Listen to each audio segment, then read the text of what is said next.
And so with Dustin Poirier and Conor McGregor's trilogy fight finally behind us, now we get to go on and talk about what's going to happen over the remainder of this year in the UFC. And as it just so happens, this upcoming weekend is going to be a very interesting fight. Islam Makhachev is finally going to get himself a main event fight in the UFC.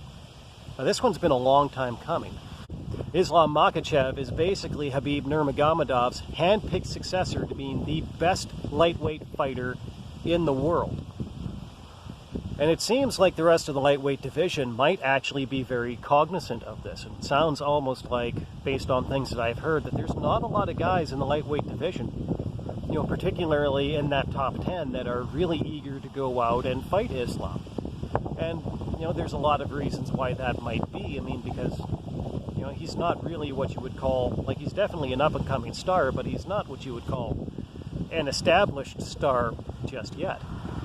I mean, and if he actually does manage to begin to cement that a little bit more, I mean, this is, you know, this lightweight division is going to be really something to watch. I think that the last thing that the lightweight division is hurting for is another star.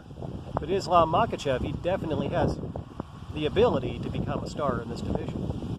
But the most interesting thing going on with Islam Makhachev, you know, at least in my eyes right now, is really more what he has to say about what his rise has to say about the culture of the sport and how it's developing. So, Islam Makhachev, he's one of these Dagestani fighters, this great crop of these amazing fighters that are coming out of this region, and especially they all seem to be just amazing wrestlers. You know, Khabib Nurmagomedov, of course, he's led the pack out of Dagestan, but it seems like every time that you take a look at one of these fighters coming out of Dagestan, every time you turn around, you're looking at another potential star there. And so Dagestan is kind of this place right along the, you know, kind of nestled right down there in Southeast Europe, right around Russia, right around Turkey. Historically, it's been fought over by the Ottoman Empire. You know, the Romans have tried to go through there. The Russians have been in there from time to time. And so they have this very strong warrior culture, but they also have a very devout Muslim culture in that country. And so that got me really interested in terms of, you know, the Muslim perspective on martial arts and boxing in particular. And so I started to research that a little bit, and I found some really fascinating things. I mean, for one thing, as it turns out, Islamic scholars, they're not even really in full agreement on whether or not sports like, say, boxing or mixed martial arts are even permissible under Islam. Apparently there's the prohibition in Islam is against any sport that harms the body. So there was one guy I was listening to, and he actually talked all the way back to this story from the, you know, from ancient times with the Prophet Muhammad, from the Quran, and he basically said that when he was, you know, when men under his leadership would wrestle, he would tell them, it's like, well, you can wrestle, but you can't hit each other in the head or in the face. Which obviously, boxing and MMA, punching each other in the face, that's kind of the name of the game. Personally, I'm not a Muslim scholar, so it's not up to me to tell anybody, you know, if they should or should, you know, consider it permissible to be involved in these things. And when you look at the impact that I think that these fighters are having on the sport as a whole, I think it would be an absolute crying shame if it was decided by some, you know, by the majority of Muslim scholars that they weren't allowed to participate.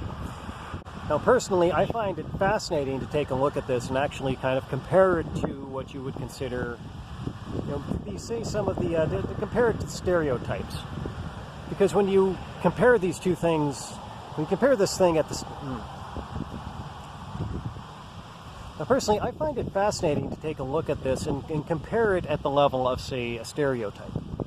Because a person doesn't want to deal in stereotypes, but when you consider this from the perspective of those stereotypes, it does run counter in a lot of pretty fascinating ways. And to kind of give you, to make that point, I actually think about something that I recently saw in a video from a channel called Mixed Molly Whoppery, talking about Rory MacDonald. So Rory MacDonald, former UFC welterweight, former Bellator bantamweight. Currently, he's signed with the Professional Fighters League. And so that does make his career a little bit more difficult to follow because, you know, I mean, the distribution on the PFL is definitely not what the distribution is for the UFC. You know, no question for that. I mean, the distribution of Bellator is not nearly what the distribution is for the UFC. So it does make it a lot harder to follow those fights. Something that I wasn't aware of until recently. I mean, Rory MacDonald at one point, he was, you know, if not my favorite fighter, he was one of my favorite fighters, and then he just kind of hit a bit of a losing streak and he went away, you know, from the UFC at the very least. And apparently he was off fighting in Bellator, having some success there, fighting in the PFL and having some success there. But something shifted at a certain point with Rory MacDonald, and, you know, he started to fight with a lot less aggression than what he used to fight with. And apparently what it was, and I didn't know this until recently, was that Rory MacDonald, he found religion, he found Jesus. He became a much more devout Christian. And he's basically come out and said from time to time is that, you know, since he's become more religious and since he's, you know, become more of a Christian, he's actually found it more difficult to channel a lot of that aggression that you need to be successful as an MMA fighter. Now, there's a stereotype there that does not necessarily hold in all times or at all places, but there's definitely a stereotype there that fits for Rory MacDonald, that he, you know, basically the way that this the gentleman that runs this Mixed Molly Whoppery channel described it, it was like Jesus in, bloodlust out.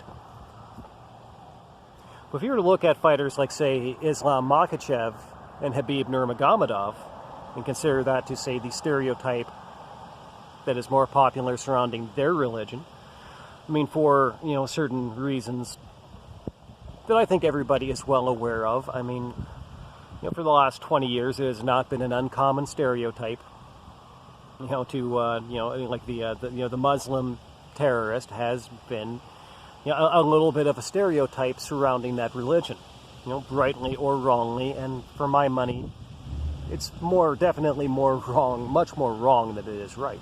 And I think based on that stereotype, if you were to buy into that stereotype, then you would expect Khabib Nurmagomedov and Islam Makhachev to be just these ruthless, bloodthirsty killers. And of course, in neither of those fighters is that anything that you see. I mean, Khabib Nurmagomedov, you know, he almost famously let Justin Gaethje off the hook, you know, from that, you know, transitioning from that armbar, from that triangle choke, to deliberately not injure him, you know, to win that fight and retain his lightweight championship of the world. Islam Makhachev, in a post-match interview in one of his more recent wins, literally just said, it's like, well, you know, I could have gone out and lit this guy up and won in more spectacular fashion, but, you know, with my wrestling skills, it was the easier route to just wrestle him down and keep him there, so that's what I did. And he took the shorter path, the easier path to victory for him. That's what a smart martial artist does. But not only was it the easier path to victory for him, but it was also the gentler path to victory for him. And it was definitely a lot easier on his opponent than if he had just gone out and beat on the guy for 15 minutes. Now, MMA is not really a sport that very often rewards guys for taking that easier and gentle route with their opponents. Not in the ring, and certainly not out of the ring on the microphone. I think one of the reasons why we do see that Conor McGregor is the star that he is and is such a valuable commodity in the sport, at least in terms of the money, is because he'll go out and he'll say all of these big things and he'll get these sound bites. You know, it's not a gentle sport within the enclosure, and it's not a gentle sport outside of the enclosure. You know, the language is always full of threats and insults, and that's another place where these Muslim fighters all diverge from what you would consider to be that stereotype, you know, if not necessarily the stereotype that I was talking about previously, but even just the stereotype of the MMA fighter. You know, when these guys talk about their fights, they always talk about them in just very, you know, very businesslike and respectful manners. They don't disparage or insult their opponents. I mean, it took an awful lot out of Conor McGregor to get Khabib Nurmagomedov to say anything negative about it. They just simply say what they're going to do, and then when the bell rings, you know, they just go out and do it. And so I was trying to account for the obvious difference in tone between these fighters and other fighters. And so what I did was I reached out to somebody I know who is himself a practiced martial artist, but he also teaches at a university in the Middle East. And what he kind of explained to me was that, it's very much a common thing in those particular cultures, where they have almost like this code of respect that you probably haven't seen, particularly in North America, since about the 1950s. Now, normally when we talk about attitudes from the 1950s, we are not being very complimentary towards them. But in this particular case, I think that is definitely an exception to that. It's a place where, it's customary to treat people with a very high level of respect. And when these fighters are getting the same kind of respect in return, you do see that in return from them. Now today, in 2021, it's actually kind of easy to forget this from time to time. But MMA was a sport it's still a pretty young sport, but it was born back in the 1990s in what they would have called the nihilistic 1990s. And it's always kind of reflected that a little bit in the way that a lot of the fighters, not all of them, there have been plenty of fighters that treat the sport with a lot more respect than others, but, in a lot of these brash and loud fighters, the Diazes, the Masvidals, the McGregors, I think that you do see a very, definitely the fingerprint of the era of the sport's origins on that quite a bit. I think that with that in mind, it should be pretty refreshing to see somebody with these values that I think a lot of people would almost describe as being, quaint and antiquated. I think that should be a very refreshing, and for me, it is a very welcome addition to this sport. As a matter of fact, I think that if fighters like Khabib Nurmagomedov and Islam Makhachev, if they were to actually supplant the traditional stereotype of the MMA fighter, I think that I definitely wouldn't mind that. I think that would be a very welcome change. And I do kind of wonder if more Muslims might also welcome it if they were also to supplant, say, for any lack of a better example, I think it is pretty safe to say that at least in a lot of people's minds, Osama bin Laden, he does remain, that kind of stereotypical representation of Islamic culture. And if that is true, I do wonder if a lot of Muslims might be pretty happy if guys like Khabib Nurmagomedov and Islam Makhachev were to replace that stereotype. Now, I do think that unfortunately that probably isn't especially likely. And I think in a lot of respects, a large part of that is just due to the way that the brain works.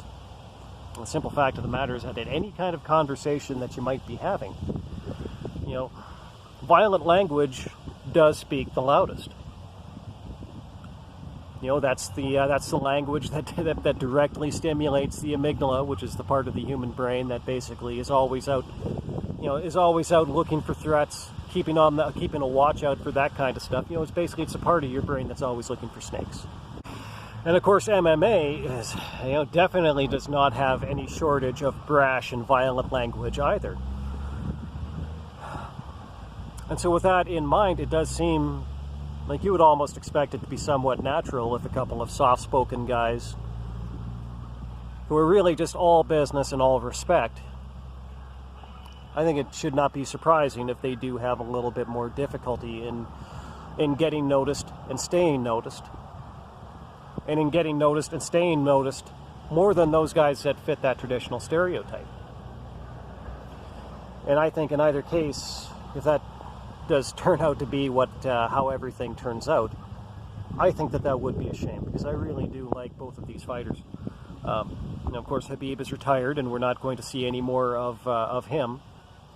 We'll see Islam Makhachev for quite a long time. And if he does actually turn out to manage to grab himself a very big share of the MMA spotlight and make himself that kind of a star and manage to become a dominant role model in the sport, I think I would be very, very happy to see that. This guy is definitely my style of fighter. Definitely much more than, say, what Conor McGregor has become.